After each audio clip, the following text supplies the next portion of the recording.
Buenas tardes.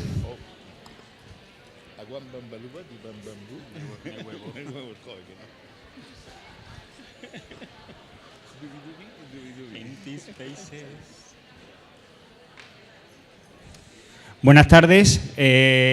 Vamos a ir comenzando ya con el último cuarto del partido. Mi nombre es Moisés Pampín, soy profesional de Autismo Sevilla, soy responsable del servicio de empleo de la asociación y hoy tengo el gusto de acompañar, el gusto y la responsabilidad de acompañar a Agustín Hillera, una persona a la que nuestra entidad le tiene bastante cariño y que es recíproco. Antes de seguir presentándolo, me comentan desde organización que los certificados se mandarán por correo electrónico por cuestiones organizativas, ¿vale? Bueno, Agustín, son 30 años ya los que llevas dedicado al mundo del autismo. Agustín pasa a la reserva ya a partir de enero de 2017. Tú sabes que no te vas a jubilar en la vida. Durante estos 30 años de experiencia de Agustín, Agustín ha pasado por diferentes servicios, bien como profesor del Centro Específico de Educación Especial, bien como responsable del mismo. Y ya en los últimos años ha estado dedicado a la coordinación, a ser responsable de servicios de adultos, responsable de calidad allí en Gautena, ¿vale? Agustín no solamente se ha quedado con su puesto allí, sino que también se ha dedicado a la formación, a la implicación en la formación de muchos responsables, bien desde AETAPI o bien yendo directamente a las otras organizaciones. Has implantado modelos de calidad de vida, planificación central a la persona, has dado un impulso bastante gordo al tema de la ética, de los derechos y bueno, que tienes un currículum bastante importante. Será por deformación profesional, pero con esto de que estoy últimamente dedicado al tema del empleo, más que de fijarme en un currículum cronológico como es el de Agustín, me gusta más fijarme en tu currículum por competencia, tu currículum por valores como persona. Y, hombre, yo puedo que esté más nervioso que tú por la responsabilidad de estar presentándote, de hacerlo bien, ¿sabes?, desde el respeto. Y, hombre, decir Agustín Hillera es decir, sobre todo, profesionalidad, compromiso, una vocación por compartir, una vocación por aprender y que ha sido una persona muy importante para todas las entidades de aquí de autismo en el Estado español, de Sevilla. De hecho, los servicios de adultos que tenemos aquí están mamados de ti. Así que nada, que muchas gracias por acompañarnos, ¿vale? Aupa Agu. Gracias. Bueno, gracias. Creo que nos conocemos desde hace un montón de años y nunca había hablado en serio con él. Por lo tanto, creo que nos hemos visto en muchas circunstancias, nos hemos disfrutado, además de trabajar y de aprender y de compartir. Disfrutamos con el Cádiz, que últimamente está haciendo alguna cosilla. Y bueno, pues yo creo que tenemos en común pues toda esa fuerza, esa energía, ese querer, ¿no?, del compromiso con este grupo de personas, ¿no? Desde luego quiero aprovechar también a la Asociación Autismo Sevilla y en este momento tan importante como son este aniversario y este congreso, que pienso que si con 20 años habéis hecho esto, cuando hagáis 40, ¿qué vais a hacer? ¿Repetir la Expo o algo así?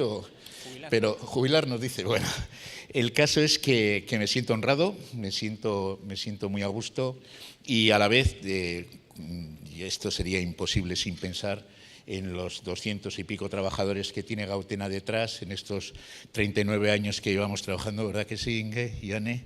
Y que es el trabajo de todos, es el trabajo de toda la asociación, de padres, de profesionales, de la administración, evidentemente, y que, bueno, para mí es un placer estar con vosotros y volver otra vez a compartir estos momentos. No sé qué tal saldrá, vamos a por ello. Venga. Gracias. Sí, hombre.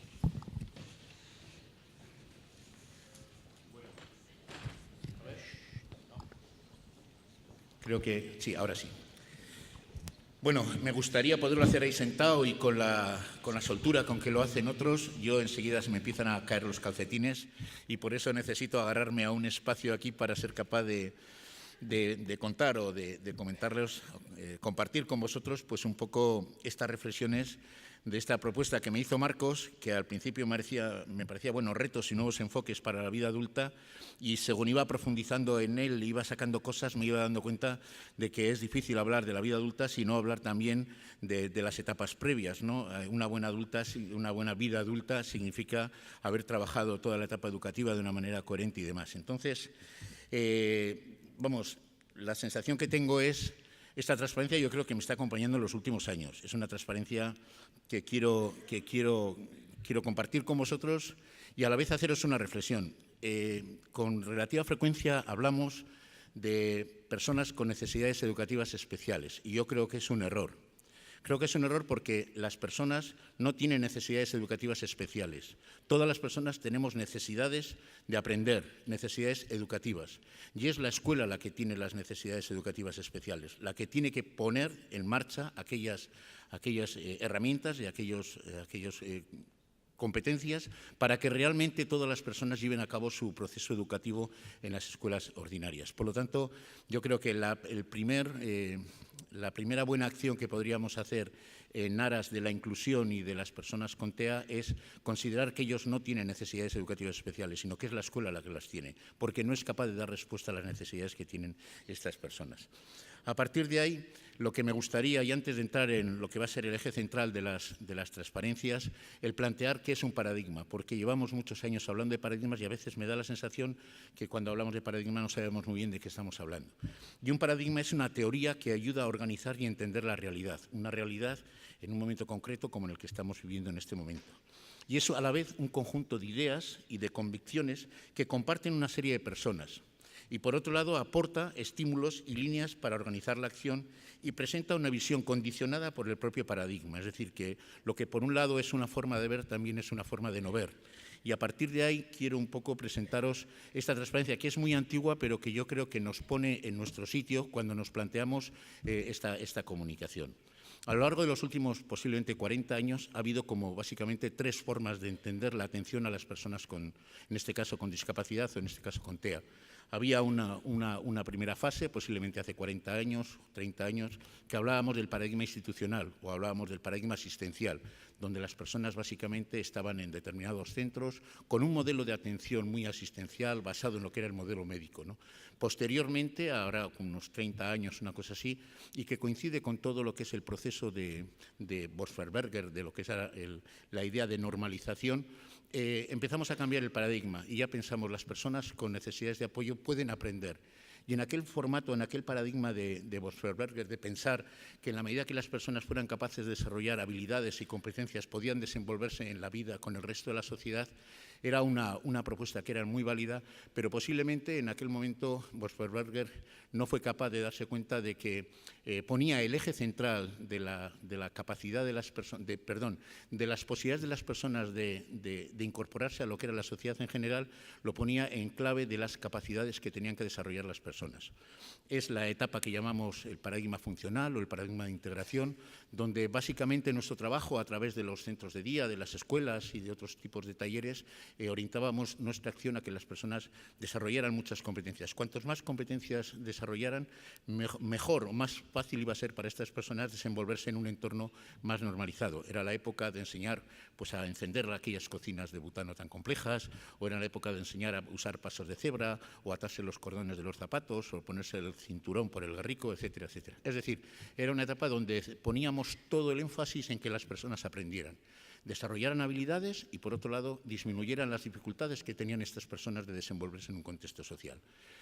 La idea era buena, fundamentalmente era buena porque orientábamos la acción hacia el desarrollo de habilidades, pero nos olvidábamos de que para que una sociedad te acepte, no basta solamente con que tú seas capaz de desenvolverte y desarrollar habilidades, sino que la sociedad te tiene que aceptar como tal. Y ese proceso todavía no lo hemos terminado de hacer. Las personas han hecho su proceso de aprendizaje, han desarrollado habilidades, pero la sociedad a veces es esquiva y les está costando admitir dentro de lo que es el seno de la sociedad a las personas que son diferentes, que son personas que llamamos con necesidades de apoyo.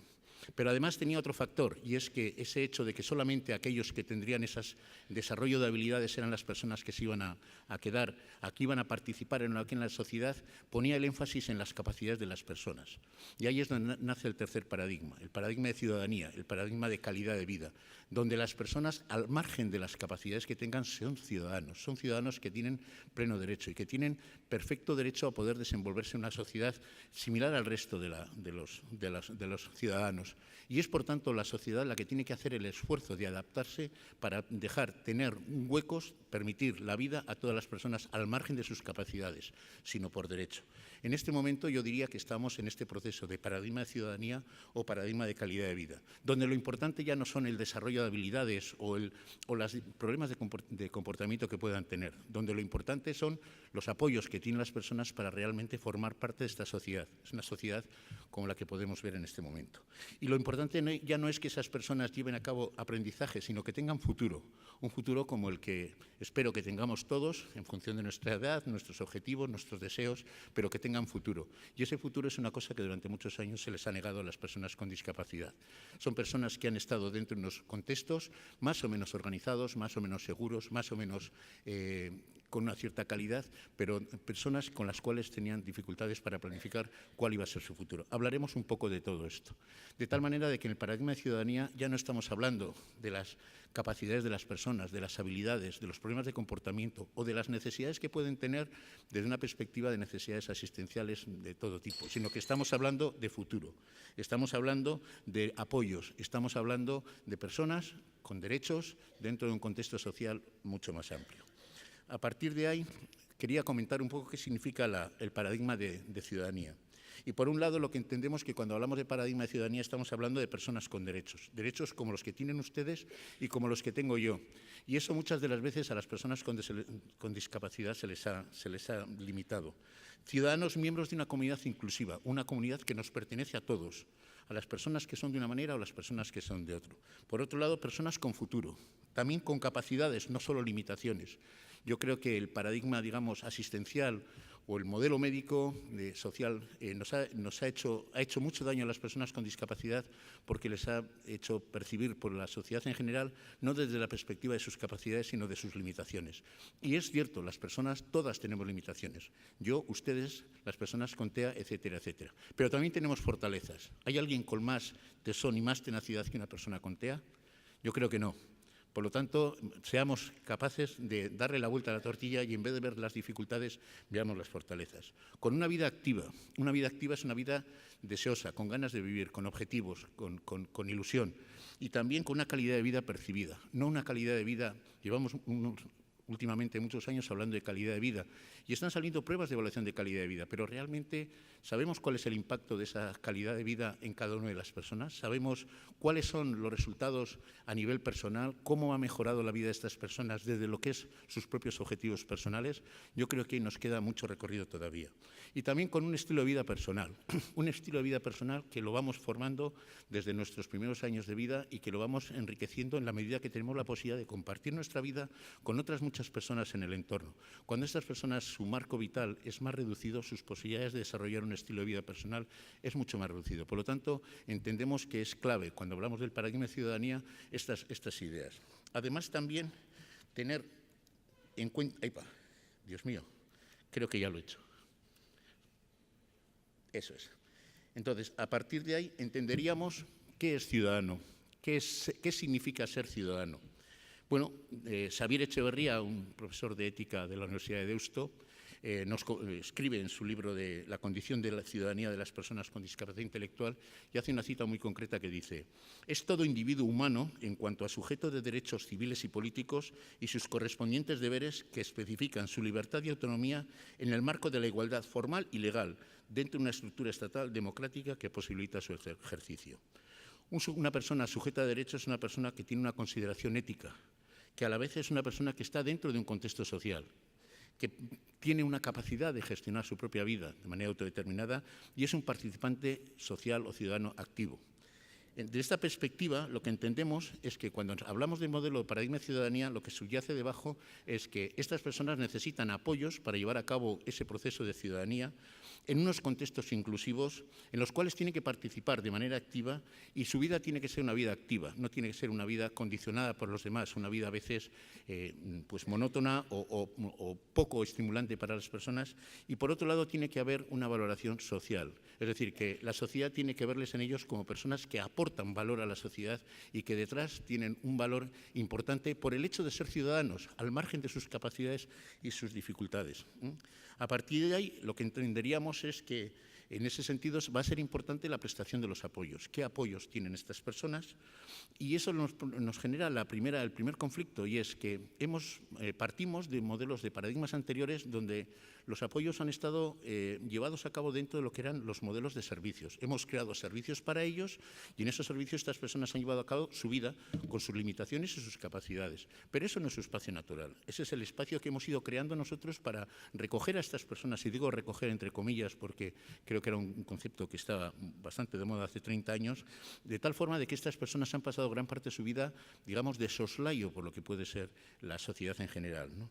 Y de salir de esos marcos a contextos más abiertos y flexibles, en contextos habituales con los demás, es decir, que participen socialmente en lo que puede ser la vida de la comunidad, fomentando un papel social valorado, que no se les vea como los eternos paseantes, las personas que siempre hacen el mismo tipo de recorrido, que no contribuyen a la sociedad y que a veces incluso se les ve con una cierta molestia, sino que les veamos personas que participan, que llevan a cabo, que son activos dentro de la sociedad y que dan una imagen de competencia y de participación. Y por otro lado, desarrollando habilidades que sean importantes para ellos dentro de un contexto social. Y esto tiene que incidir sobre los tres niveles: el nivel del micro, el nivel de cada persona, el nivel del meso, que sería todo el ámbito, digamos, de la proximidad de las personas, las asociaciones, los ayuntamientos, la red social, etcétera, etcétera, y el macro, que es fundamental, que es la administración, el Estado, las leyes, que tienen que orientar todo lo que es la parte ejecutiva de las leyes hacia lo que es la inclusión de estas personas y el desarrollo en un contexto social normalizado. ¿Qué nos propone la inclusión? Pues bueno, la inclusión lo que nos propone, por un lado, es que tenemos que promover la igualdad de oportunidades. Hoy estarían ustedes de acuerdo que las probabilidades que tienen, las oportunidades que tienen las personas con discapacidad, comparado con lo que puede ser una sociedad activa, estamos en Sevilla o en cualquier ciudad del Estado o de España, nos vamos a encontrar con unas diferencias importantes. Las personas con discapacidad tienen peor salud, tienen más dificultades para encontrar trabajo, tienen más dificultades en la escuela, tienen más dificultades para vivir la vida independiente. Por lo tanto, cuando hablamos de igualdad de oportunidades, estamos hablando de que hay que hacer un esfuerzo para realmente garantizar que estas personas tienen esa oportunidad de desenvolverse en la sociedad como ciudadanos que son igual que el resto de la sociedad. Promover su autonomía. Durante muchos años les hemos estado diciendo a las personas qué es lo que tienen que hacer, cómo lo tienen que hacer, y nosotros hemos estado al lado guiando su vida. La mayor parte de las veces con toda buena intención del mundo y procurando lo mejor para ellos, pero nunca o muy pocas veces hemos contado con ellos. Hemos tenido maravillosos manuales de habilidades de desarrollo que nos decían lo que teníamos que enseñar y cómo lo teníamos que enseñar. También son personas que tenemos que ayudarles a darles un feedback a lo que es la sociedad de cómo son estas personas, de sus dificultades, de sus características, para que realmente la sociedad les conozca. Esta mañana hablaba Javier de lo que significan las aulas estables dentro de lo que son los colegios ordinarios. Yo creo que es fundamental. Si queremos que los niños de mañana sean capaces de convivir y compartir su vida con personas con discapacidad, tienen que empezar desde la etapa educativa a compartir ese tiempo con los demás. Y eso yo creo que tiene un valor inestimable en una sociedad donde nos hinchamos la boca de hablar de valores, de hablar de sociedad plural, etcétera, etcétera, pero luego, durante gran parte del tiempo, lo que estamos viendo es segmentando a las personas en función de su capacidad, etcétera, etcétera. Es cierto lo que decía Javier, les podemos tener durante la etapa de la primaria y luego cuando llega a secundaria los volvemos otra vez al aula especial, pero puede ser más dramático todavía. Pueden llevar a cabo toda su etapa educativa en colegios ordinarios y cuando tienen 21 años y termina la etapa educativa les volvemos a incorporar a servicios segregados para ellos. Yo creo que ahí está nuestra próxima frontera. Luego hablaremos un poco de ello. Por otro lado, fomentar pues, la rehabilitación en base comunitaria. Las personas tienen que aprender y aprendemos todos conjuntos, de manera conjunta. Yo hoy estoy aprendiendo, creo que nunca he hablado delante de tantas personas y decirles de verdad que se me están cayendo los calcetines. Pero hoy estoy aprendiendo y a mis 62 años sigo aprendiendo. Y me imagino que cuando tenga 80 años seguiré aprendiendo. Pero lo que me gustaría es seguir aprendiendo con vosotros, seguir aprendiendo con ustedes. Y las personas con TEA no tienen vocación de aprender fuera de lo que es el resto de las personas. Ayudémoslos, seamos capaces de crear contextos que sean respetuosos con ellos, pero dejémosle que sigan aprendiendo y que sigan compartiendo con nosotros, porque nos vamos a enriquecer todos. A partir de ahí, yo lo que diría es que tendríamos que plantear no centrar solamente la mirada en los servicios. Hemos sido muy hábiles. En todos estos 30 años de paradigma, digamos, funcional, hemos creado montones de servicios. Y servicios donde trabajábamos montones de desarrollo de habilidades y teníamos unos PIAs, unos PAEs, de muchas maneras que les llamábamos, donde trabajábamos de manera muy precisa lo que eran aprendizajes, pero de alguna manera nos olvidábamos del contexto. Hacíamos pequeñas islas donde estas personas iban, se pasaban las 8 horas del día, pero estaban ajenas a lo que era el marco exterior.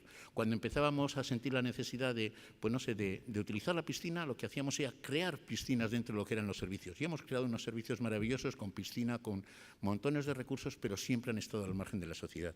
Tenemos que trabajar en esa línea, ¿no? En ese sentido también tenemos que incorporar la inclusión en la misión. Durante muchos años, en este proceso de desarrollo de gestión de las organizaciones, hemos incorporado a la misión de las organizaciones palabras como calidad de vida, como los apoyos, pero todavía no hemos incorporado que el objetivo de nuestras organizaciones tiene que ser la inclusión. Y si no trabajamos en línea de la inclusión, no estamos trabajando por las personas, estaremos trabajando por los servicios. Por lo tanto, creo que es importante esa opción, ¿no?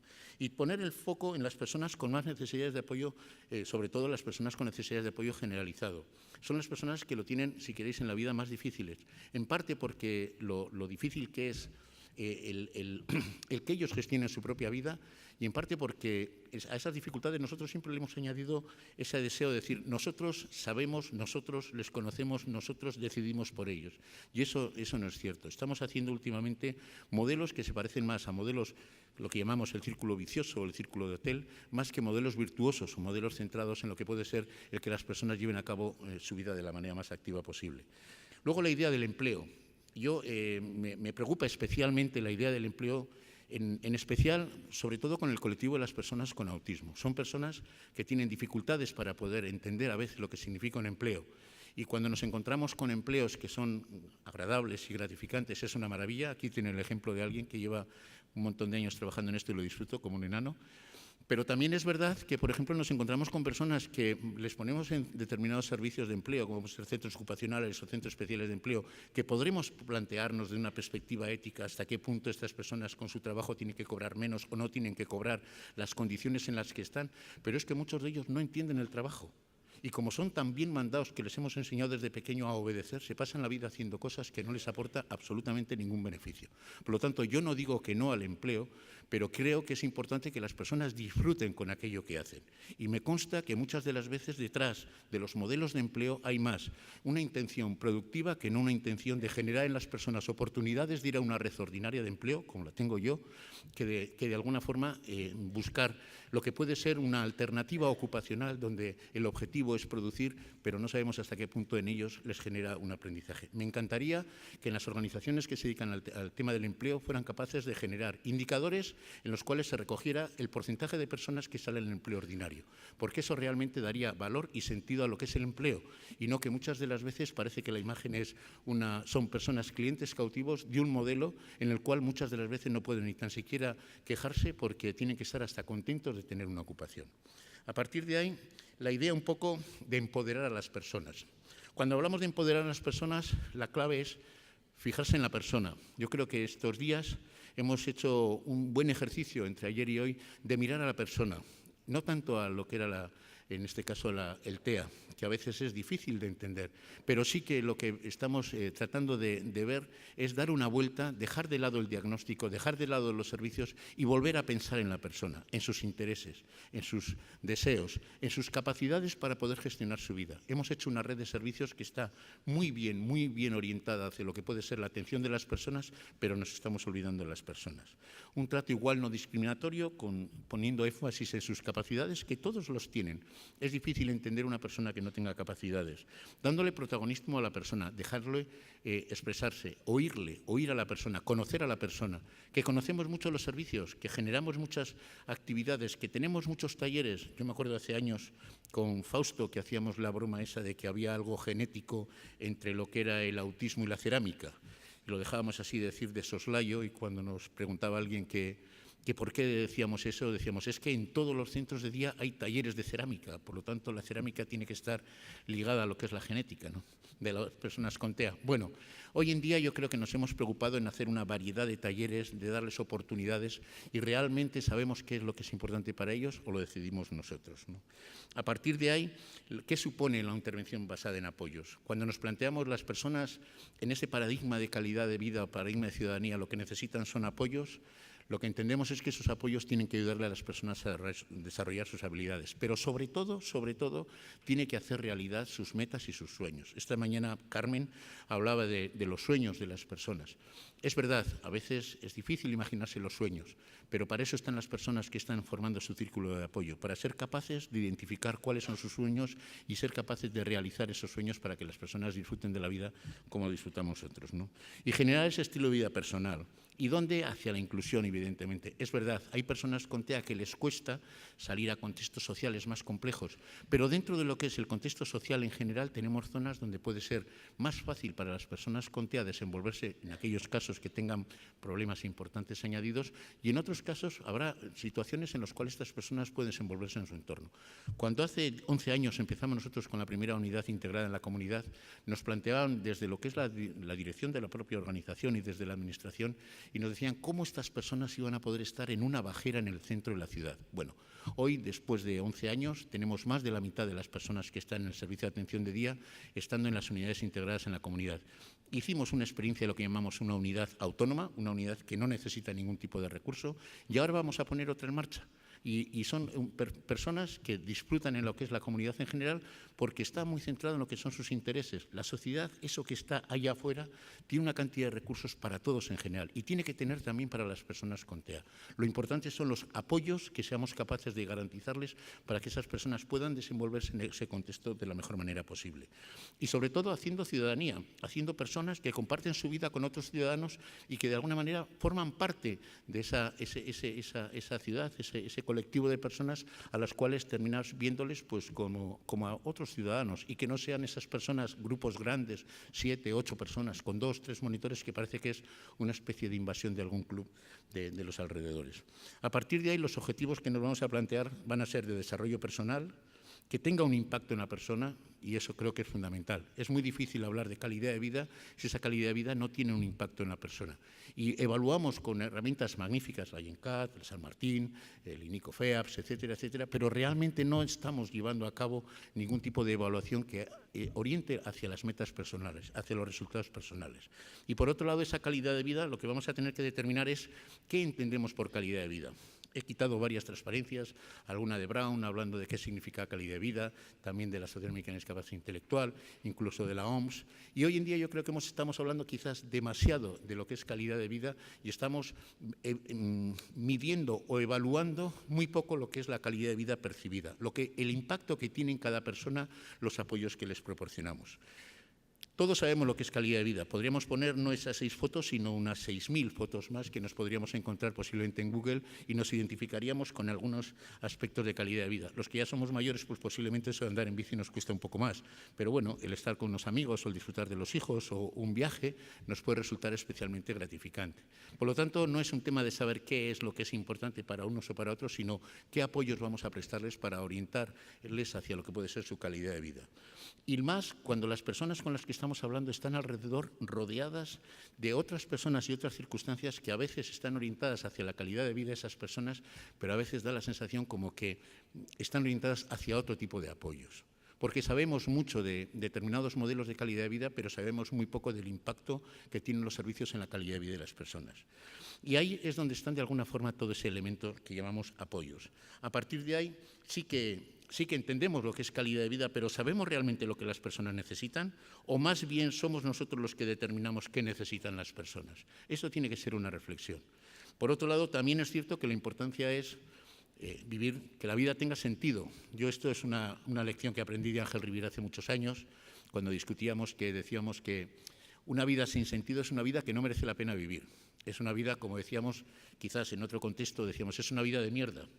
Y entonces, en ese sentido, cuando nos planteamos el sentido de la vida, me gustaría que en un momento fueran capaces ustedes de pensar por qué viven ustedes, qué sentido tiene su vida, por qué esta mañana se han levantado, se han vestido, han desayunado y han venido pues aquí a pasar el día, a aprender, a compartir con los demás. ¿Qué es lo que les ha hecho a ustedes levantar ese empujón de la cama? Posiblemente serán muy variados, serán tantos como posiblemente personas.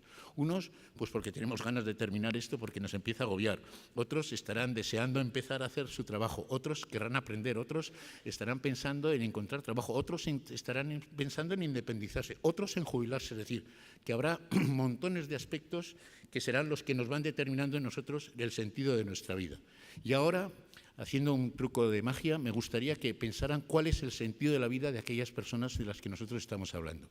¿Qué sentido tiene para las personas con necesidades de apoyo extenso y generalizado que están en muchos de los servicios de vivienda o servicios de centro de día de nuestras organizaciones?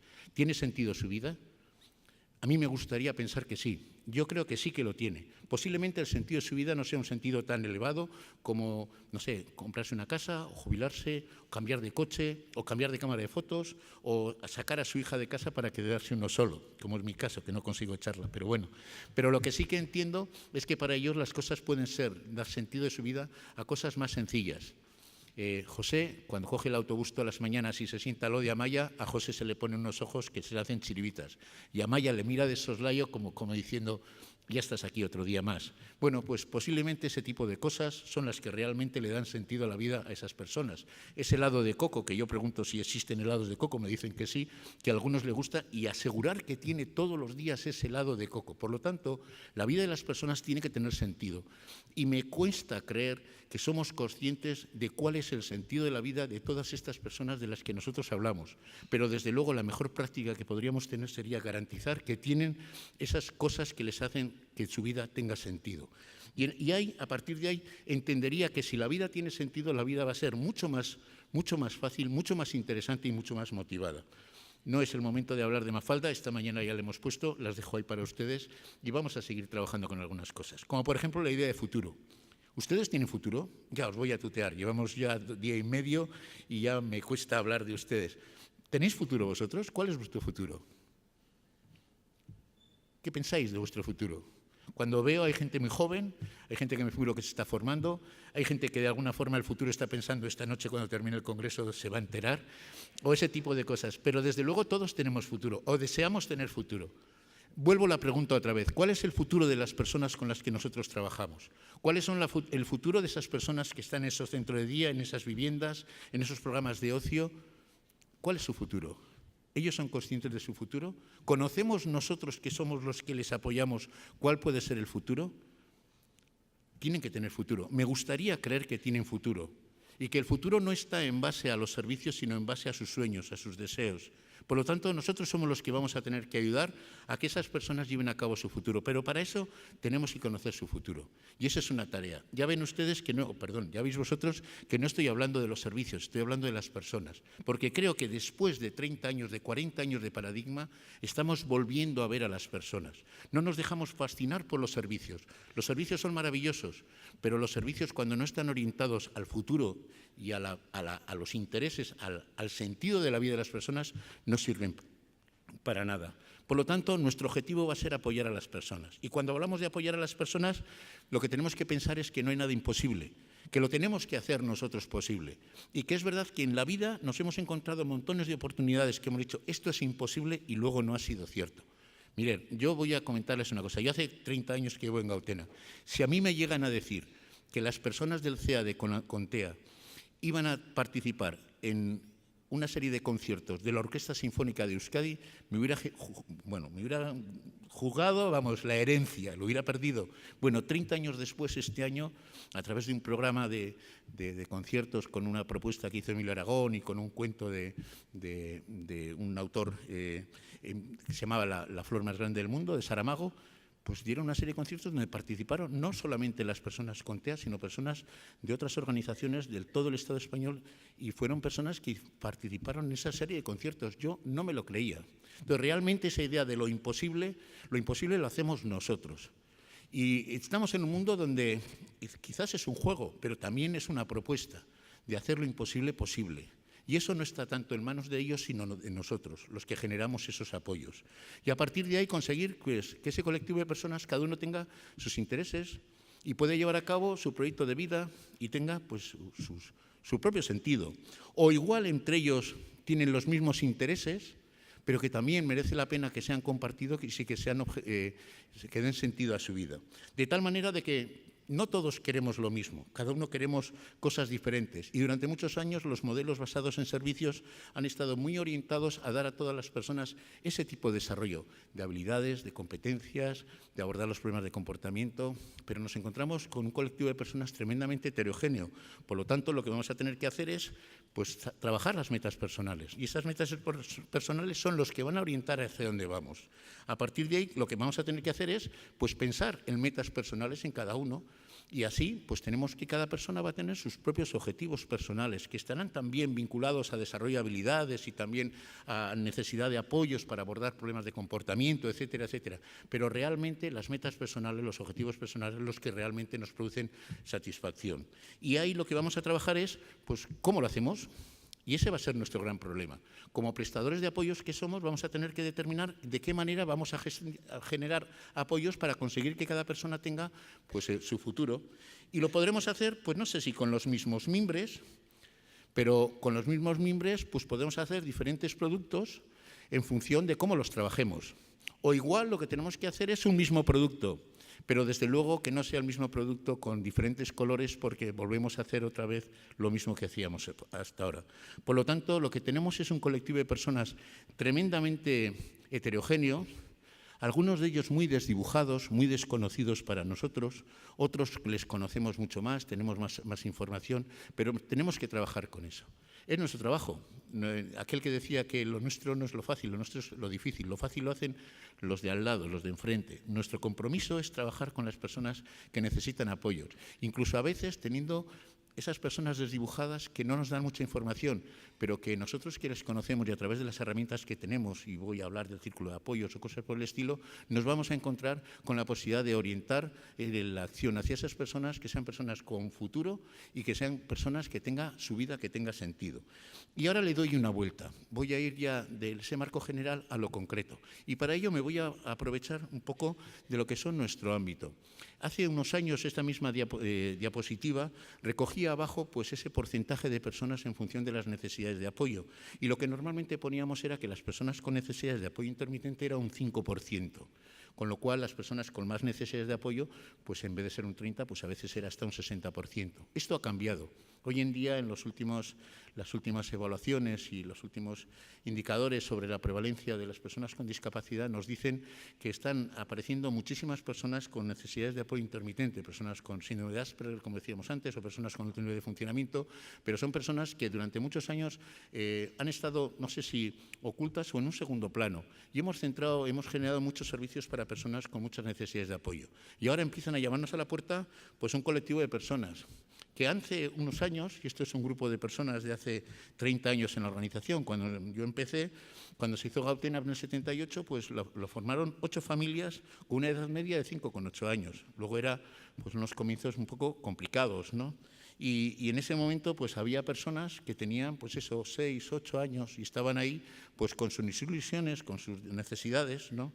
Estas personas hoy en día, cuando nos planteamos Gautena, pues es una organización en el 2017 con 702 usuarios, con una edad media de 16 años, con un servicio educativo de 92, creo que ahora son ya unos cuantos más, en el servicio de atención de día con 113 usuarios, con un servicio de vivienda 80, es decir, que en estos 30 años ha cambiado mucho la organización, estos 30 y tantos años.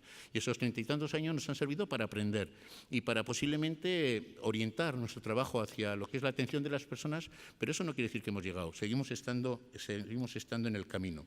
Y a partir de ahora nos encontramos que esas personas que les veíamos antes como niños, pues hoy son personas adultas y que trabajan y que incluso algunos hacen desfiles de moda y que algunas de las personas pues llevan a cabo un trabajo productivo en la sociedad donde la imagen que se tiene de ellos no es una persona con necesidad de apoyo como les veíamos cuando eran niños en centros de educación especial, sino que forman parte de la sociedad con unos apoyos, pero siguen siendo individuos o ciudadanos, ¿no? Como es el caso de Chema o como es el caso pues, de Jaime. Y entonces, a partir de aquí, lo que nos encontramos ya es con una realidad. Ya no es la realidad de las 8 familias y los 5 años y medio, sino que estamos hablando de un colectivo de personas tremendamente enorme. Esos 700 y pico personas distribuidos en esos rangos de edad nos empiezan a decir que lo que nos viene por delante es importante. Y cuando nos viene por delante en esos rangos de edades, esos porcentajes de personas, nos dicen, oye, tenemos que ir anticipándonos porque los que nos va a caer encima va a ser importante. Son personas que están en este momento pues, en la etapa de atención temprana, que Inge podría hablarnos mucho de los aprietos que pasan, o en la etapa educativa, que Aner también nos podía hablar un montón de las dificultades que tienen, pero que indudablemente están abriendo ese paso y lo que están buscando es pues, servicios de apoyos pues, para poder llevar a cabo pues, su vida como ciudadanos. Y esas personas dentro de lo que es la sociedad pues, están en unos modelos de servicios que no se parecen en nada a los que podíamos tener pues, hace 30 años. Y así, pues el servicio educativo de Gautena, en este momento en Guipúzcoa, como alumnos con TEA hay 847 sobre un total de creo algo así como 135.000 alumnos, de los cuales pues 205 están en infantil, 250 en primaria, en la ESO 160, en aprendizaje tarea 7, en bachillerato 102, en FP de grado medio hay algo así como 27, grado superior de FP 44 y educación especial 92. De 847 personas con TEA, solamente 92 están en educación especial. El resto de las personas están llevando a cabo su etapa educativa, su proceso educativo en aulas ordinarias con diferentes tipos de apoyo. Yo creo que las cosas van cambiando y yo creo que es importante que veamos esto porque es la realidad de una etapa educativa que muchas de las veces nos vamos a encontrar con la frontera de la vida adulta. ¿Dónde van a estar estas personas? ¿Y qué necesidades de servicio van a tener? Y a partir de ahí lo que empezamos a plantearnos es que habría como dos tipos de personas, uno con más necesidades de apoyo y otros con menos necesidades de apoyo. Y por primera vez en la historia de Gautena, en este momento hay más personas con menos necesidades de apoyo que personas con más necesidades de apoyo. ¿Qué nos tiene que hacer pensar eso? Hemos sido muy hábiles y muy, yo creo que competentes generando servicios para personas con muchas necesidades de apoyo. Pero las personas con menos necesidades de apoyo requieren, no es que no requieran apoyo, sino que requieren otro tipo de apoyos. Y esto para nosotros es un reto en los próximos años. Podríamos hablar de la ocupación, de edades, de la formación, de la actividad, o podríamos hablar pues, de los grupos de 17 a 20 años, dónde están en este momento estas personas y lo que nos van a suponer a las organizaciones de cara a los próximos años de generar apoyos y generar respuestas a demandas como quiero un empleo, quiero comprar una casa, quiero convivir mi vida, quiero salir del marco de mi familia. Que esas son las demandas que nos van a hacer las personas con menos necesidades de apoyo, como cualquiera de nosotros lo haríamos en sus circunstancias. A partir de ahí, lo que nos hace plantearnos es que los modelos que hemos tenido hasta ahora, modelos basados en servicios, son modelos que nos pueden crear, no van a ser útiles o adecuados para personas con estas características de menos necesidades de apoyo, ni tan siquiera para las personas con más necesidades de apoyo. Y de cara al futuro, lo que nos tenemos que plantear es esa contradicción, la diferencia que hay entre la intervención basada en servicios, donde lo importante son estructuras segregadas, centrado en centros, grupos más o menos heterogéneos, generar recursos específicos para ese colectivo de personas y con unas opciones limitadas, hacia modelos más basados en lo que es la comunidad, más orientados hacia las personas, donde hablamos de un contexto más inclusivo, más participativo en esa sociedad al cual pertenecen, más centrado a las personas, a sus intereses, con unos apoyos más individualizados, porque la variabilidad de intereses es enorme entre ellos cuando les damos la oportunidad, con más oportunidades en la comunidad, con unas relaciones significativas, ese marco de los apoyos naturales que de tanto hablamos, pues posiblemente en la medida que seamos capaces de ir incidiendo a compartir la vida con esas personas y les vayamos conociendo y vayamos compartiendo la vida, vamos a generar relaciones significativas. Y por otro lado, generar estilos de vida, lo que serían normalizados, estilos de vida compartidos con el resto de la comunidad, donde no sea extraño que las personas puedan participar, no sé, en actividades de ocio, en cholartes, en clubs de tiempo libre, etcétera, etcétera. Es decir, yo creo que es necesario orientar la acción, salir de los centros, ir orientándolo hacia lo que es la comunidad. Y esto nos plantea un primer problema. ¿Qué tenemos que hacer? ¿Cerrar los centros de día, cerrar los servicios especiales de empleo, cerrar toda esa red de servicios que hemos creado o utilizarlos como plataformas para orientar la acción de manera adecuada y real hacia lo que es la comunidad? Yo creo que no está tanto en cerrar las cosas, sino tener perfectamente claro hacia dónde tenemos que ir. Y donde tenemos que ir es a la comunidad. Y los resultados de las organizaciones van a tener que venir determinados por qué incidencia tienen de ese proceso hacia la normalización de las personas a las que les damos servicios, ¿no? Y ahí hablaría yo de una forma de las dificultades que tenemos en este ámbito y luego de algunos de los retos que tenemos. Cuando hablamos de las dificultades, hablaríamos de los cambios derivados de la prevalencia de las personas con TEA. Lo hemos hablado hace un rato cuando hablábamos de cómo va prevaleciendo cada vez más ese colectivo de personas con menos necesidades de apoyo a los cuales los servicios que hemos ido generando no les está sirviendo, ¿no? Y hablaríamos de alguna forma de una mayor presencia de personas con alto nivel de funcionamiento en las organizaciones que dicen, no, esto a mí no me interesa, yo no quiero este servicio, yo quiero, lo que yo necesito es esto. Y de alguna manera esto nos va a condicionar en nuestro trabajo, a orientar nuestra estrategia en las organizaciones hacia esas personas. También van a ser personas con una formación más cualificada. Veían ustedes cuando hablábamos de ese colectivo de personas que en este momento está en la etapa educativa, que hay gente que en la universidad, gente que está en formación profesional superior, etcétera, etcétera, y que cuando ellos terminan sus estudios, lo que van a pedir es un puesto de trabajo y van a pedir una ayuda para orientar su búsqueda de empleo hacia aquellas profesiones que ellos han estudiado. Como es lógica, nosotros tendremos que orientar nuestros apoyos hacia facilitarles ese puesto de trabajo. Y hay aspectos como el empleo con apoyo, pues va a ser fundamental. Por lo tanto, tenemos yacimientos de nuevas oportunidades que vamos a tener que ir desarrollando en la medida que estas personas nos están tocando a la puerta. ¿Cuál es un poco lo que nos pasa? Pues que a veces yo creo que vamos un poco por detrás, a rebufo, que se dice en el término ciclista. Y entonces tendríamos que ser suficientemente inteligentes para ir pensando en no solamente qué tipo de apoyos van a necesitar, sino buscar las estrategias, las ayudas y los recursos para poder dar esos apoyos y no generar ahí pues más frustración. Por otro lado, lo que nos vamos a encontrar también que son personas con una necesidad de formación permanente.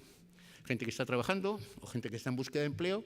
Estamos en este momento en nuestro país con una situación de crisis importante y eso significa que para estas personas también es difícil buscar trabajo.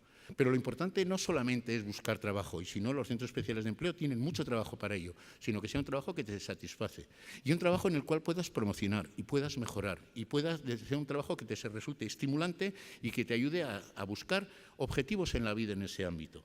A partir de ahí, también ayudar a estas personas, pues bueno, en esas dificultades que tienen para independizarse o las dificultades que tienen para incorporarse a contextos inclusivos. Es especialmente difícil para las personas con síndrome de Asperger a veces formar parte de contextos sociales donde a veces pues no son comprendidos, no se les conoce. Las exigencias sociales a veces son complejas, sobre todo en determinadas etapas de la vida. Bueno, pues tendremos que pensar cómo ayudarles, ¿no? A partir de ahí tendríamos una serie de retos, y estos serían los retos que tendríamos con este colectivo de personas con menos necesidades de apoyo.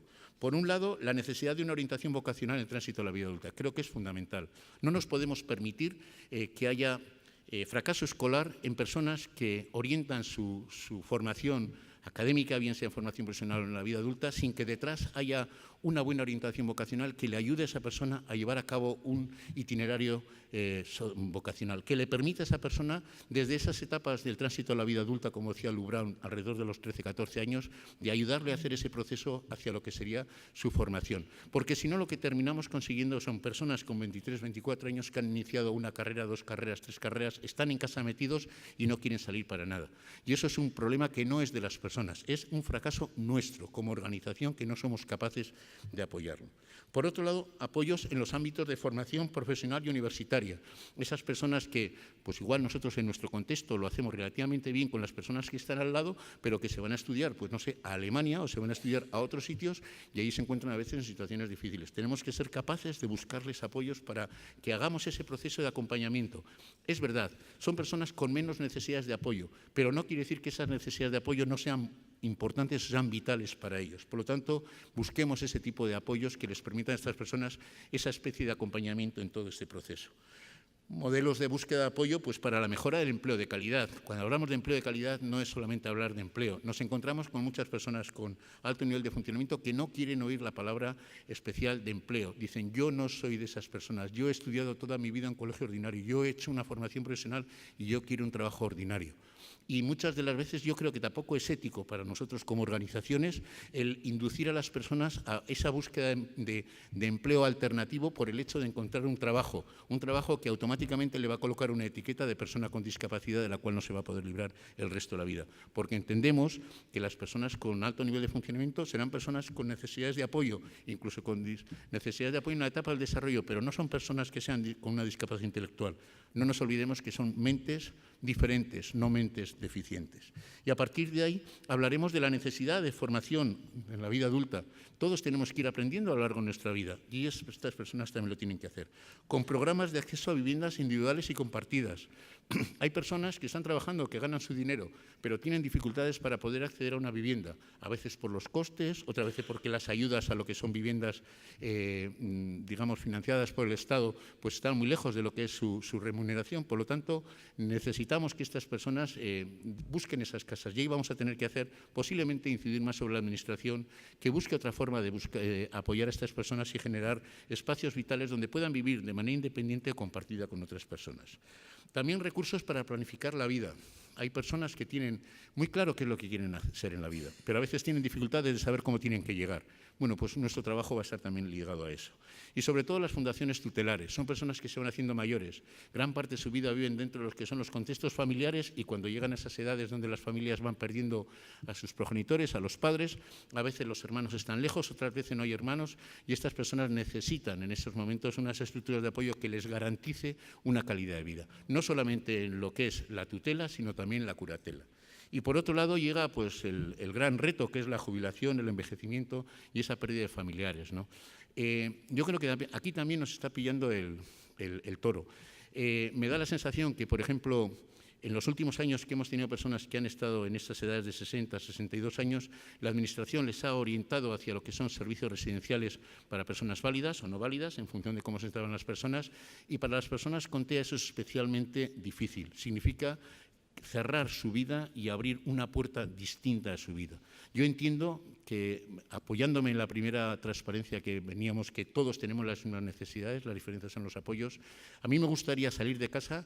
Bueno, aparte de que cuando me echen mis hijos, que eso será cualquier día de estos, pero la idea sería salir de casa cuando ya por cuestiones de salud no pueda vivir en casa. Es decir, que sea la salud lo que determine mi salir de casa, pero no por el hecho de tener una discapacidad o tener, pues no sé, una determinada condición, sino que sea la salud la que condicione mi vida de manera independiente. Por lo tanto, cuando nos planteamos el envejecimiento de estas personas y los recursos que van a precisar, lo que entendemos es que tenemos que flexibilizar los recursos para que sigan llevando a cabo su vida en esos contextos normalizados. Aquellos que están en casa con sus padres o con sus hermanos, ponerles apoyos para que sigan viviendo allí. Aquellas personas que están en hogares de grupo y en pisos protegidos, etcétera, etcétera, ponerles apoyos para que lleven a cabo su vida en ese contexto que han ido generando a lo largo de la vida y que han ido compartiendo con otros profesionales y con otras personas.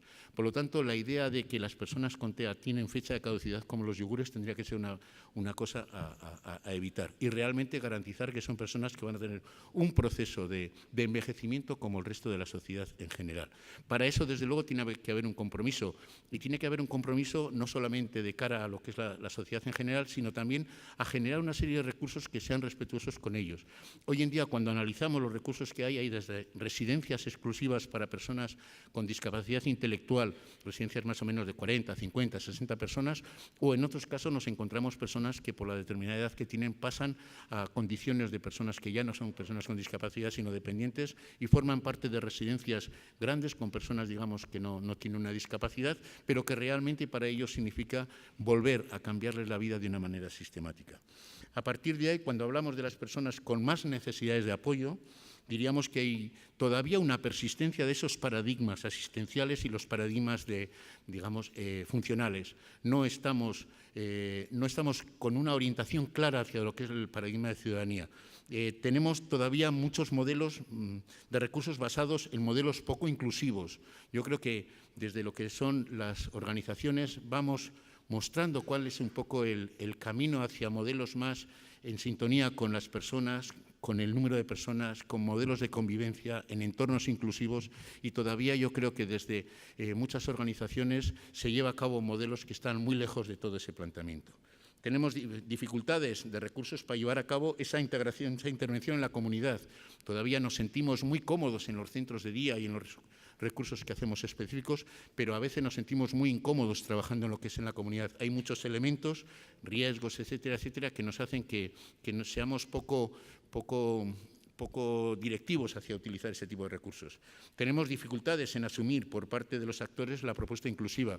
Muchas de las veces las familias, las organizaciones, los propios profesionales y a veces también las personas se resisten, se sienten muy seguros dentro de esos contextos que hemos creado cerrados, donde la vida es segura, pero igual esa vida no genera oportunidades sociales. También no hay una estrategia clara por parte de las entidades y las administraciones. Nos encontramos con que no hay una visión clara de cómo tienen que ser los servicios desde esa perspectiva, de ese paradigma de ciudadanía.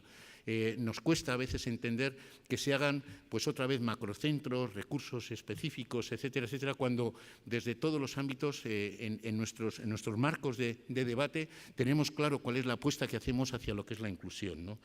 No hay una apuesta clara y hay una ambigüedad en la aplicación de lo que es el paradigma. Por otro lado, tenemos objetivos más centrados en habilidades que en resultados personales.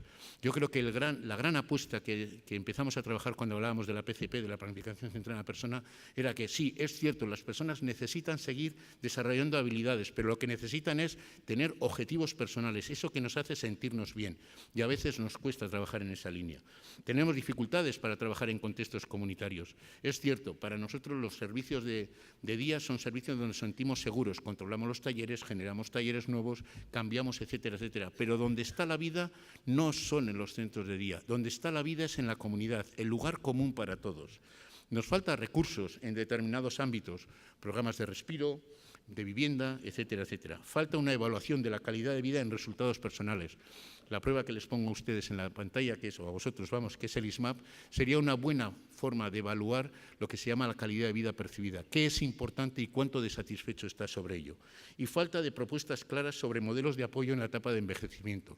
Esa idea de que todavía no hemos decidido cómo van a ser las personas con TEA cuando sean mayores, para mí es una cosa que nos genera una cierta desazón. Me da una cierta, digamos, no sé, como miedo, en el sentido de que hemos sido capaces de durante 60 años compartir con ellos, generar apoyos, estar en un marco social más o menos compartido y pensar que a los 60 años, por una cuestión, digamos, de coste o de visión, salgan esas personas de esos marcos, digamos, a veces familiares, en contextos, digamos, de vivienda y les pongamos a vivir en unos contextos totalmente ajenos que lo único que les genera es una desorganización importante. Y ahí, a partir de ahí, los retos que entiendo que tendríamos sería pues, aplicar el paradigma de ciudadanía, buscar modelos de recursos basados en personas y centrados en objetivos personales, buscar mayores recursos para llevar a cabo la intervención en la comunidad, creo que es fundamental. La comunidad es nuestro lugar común a todos y tiene que ser también lugar común a las personas con TEA. Una formación en metodologías centradas en la participación de las personas en resultados personales. Yo creo que en este momento hay 3 grandes líneas de trabajo. Por un lado estaría cómo planificar, y ahí nos podemos apoyar en cualquiera de las herramientas de planificación centrada en la persona, como esta mañana comentaba Carmen, pero lo mismo que puede ser el PAD, puede ser el MAP, puede ser el Essential Lifestyle, otros por el estilo. Nosotros hemos desarrollado una herramienta que para nosotros es importante, que es el Proyecto Vital, pero también desde la perspectiva de metodologías que ayuden a estas personas a llevar a cabo su vida en un contexto social a veces complejo, tenemos herramientas como el apoyo conductual positivo y lo último que estamos incorporando es lo que se llama el aprendizaje activo, herramientas que nos ayudan a que las personas sean protagonistas de su vida, sean las personas que hacen, que llevan a cabo, que es el eje central de su vida y que son protagonistas de su vida, no el resto de los demás que somos los que les hacemos las cosas. A partir de ahí, hablar de la responsabilidad de las entidades macro. Las entidades macros como Autismo España, como Plena Inclusión o como las diferentes federaciones, que son de alguna forma las que tienen que guiar a las organizaciones y tienen que sentar o generar lo que serían líneas de buenas prácticas y no volver a repetir determinados servicios que ya en el tiempo se han demostrado que son caducos y que no están en sintonía con este paradigma de ciudadanía. Un mayor compromiso de cambio social. Las entidades, las administraciones, tenemos que seguir insistiendo en la sociedad en general para realmente que vean a las personas en este caso con TEA, como personas, como ciudadanos, como personas positivas y que comparten y que de alguna forma aportan a la sociedad. Y por último, recursos para la etapa de envejecimiento. No va a haber un solo modelo. Nos encontraremos con personas con TEA que quieran una residencia de ancianos, me parece fenomenal, pero habrá personas con muchas necesidades de apoyo que necesitan un contexto en el cual hemos ido creando a lo largo de la vida esas personas que le hace sentirse bien y por el hecho de cumplir 60 años no tienen por qué dejar de mantenerlo. Por otro lado, en un proceso que estamos llevando en este momento de acreditación, hemos hecho una evaluación de lo que es la calidad de vida de las familias y he recogido, solamente es pasamos a 800 familias, de las cuales nos contestaron 400 y pico y eran cuestionarios en función de la atención temprana de menores de 18 años y mayores de 18 años. Yo he recogido simplemente pues, las dificultades que se han recogido en esa evaluación de calidad de vida familiar, pues para de alguna manera orientar aquellas cosas que nos dicen las familias que son importantes, ¿no? Y desde la perspectiva de atención temprana nos plantean las dificultades que tienen dentro de lo que es la familia de la comprensión de lo que significa tener un hijo con autismo, lo difícil que puede llegar a ser las relaciones con los hermanos, también las necesidades de apoyo que presentan las personas, la participación en la escuela y el abordaje de las conductas desafiantes. Y por último, cuando hablamos de las personas con mayores de 18 años, pues las necesidades de apoyo nunca pueden dejarles solos, es decir, la necesidad constante de apoyo a estas personas, la disponibilidad de recursos para sufragar gastos adicionales, la falta de apoyo en el entorno natural, la dificultad para llevar una vida similar a la de otras familias o el abordaje de las conductas desafiantes. Y algo específico de los mayores de 18 años, la percepción del futuro, ese miedo a cómo va a ser el futuro de esas familias, la falta de grupo de amigos que se sienten muchas de las veces aislados o condicionados por tener dentro de lo que es el seno de la familia una persona con discapacidad y la falta de autonomía para poder gestionar su vida. Desde esa perspectiva, los retos desde el ámbito de la familia pues será la comprensión del paradigma, que realmente las familias, lo mismo que estamos haciendo aquí, un proceso de ir desarrollando nuestra manera de entender la atención con estas personas en los apoyos hacia modelos de ciudadanía, eso también lo tienen que asumir las familias, si no las familias va a ser muy complicado para ellos.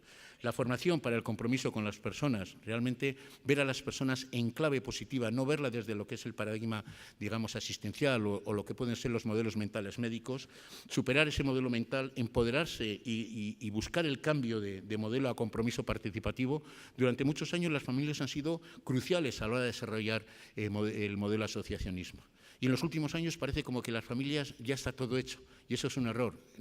Vivimos en un contexto tremendamente, pues no sé, como frágil, y cada vez es más necesario que las familias participen en estos procesos de desarrollo de asociaciones. Sobre todo no por los retos que hay por delante, sino porque es necesario que todos ellos se impliquen y empoderen en esa forma de entender la atención a las personas con TEA en este caso. Y confiar en las capacidades y el paradigma de apoyo. Simplemente dejar dos transparencias con un mensaje, ¿no? Podemos encontrar vida con sentido cuando la vida es placentera, con sentimientos positivos, con alegría, placer, ausencia de malestar, seguridad, actividades que te gustan, o es más importante una vida significativa donde las personas están contentos, están alegres, donde hay propósitos en la vida, hay objetivos en la vida, donde hay un crecimiento personal, donde las personas están interesadas en otros, es una vida compartida y al final genera vidas satisfactorias. Las dos son vidas, pero una tiene sentido y la otra no tanto. De tal manera que, ¿qué es lo que les queremos proporcionar? ¿Una vida plana o una vida plena? Nosotros somos sus apoyos. Y a partir de ahí dejo una serie de reflexiones que no da tiempo para, evidentemente, para abordarlas hoy, pero que seguro que si tenemos un rato para hablar, podremos hablar de ello, ¿no? El sentido de la vida para las personas, el empoderar a las personas, el hablar de entornos inclusivos, de la heterogeneidad, de ese conjunto de personas tan heterogéneas, del modelo ciudadanía como pleno derecho, de la ética como marco de nuestro trabajo, de un modelo basado en servicios a un modelo basado en personas, del marco de relación que establecemos con las personas con TEA, del reto de envejecer y cuál es el papel de las entidades. Y bueno, simplemente decir que hay pocas cosas tan precisas como una orquesta sinfónica y también en ella tienen su participación y su cabida las personas con TEA. Gracias, muchas gracias.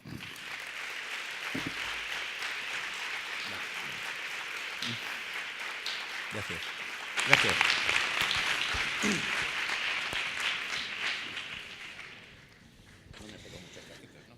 No le saco muchas. Como siempre ha sido un placer escucharte, no solamente por la oportunidad de aprender de ti, sino porque siempre tenemos la oportunidad de hacerlo, nos das una carga de ilusión y de seguir tirando para adelante. Yo no sé si hay ninguna pregunta por ahí, si no voy a aprovechar yo. No fastidies. Sí, hombre. A ver, hay una cosa que siempre me da bastante envidia del trabajo que hacéis allí, Y, hombre, sobre todo el tema de resultados, ¿vale? Y muchas veces los resultados vuestros es porque contáis con el apoyo de la administración pública. ¿Qué droga le habéis dado?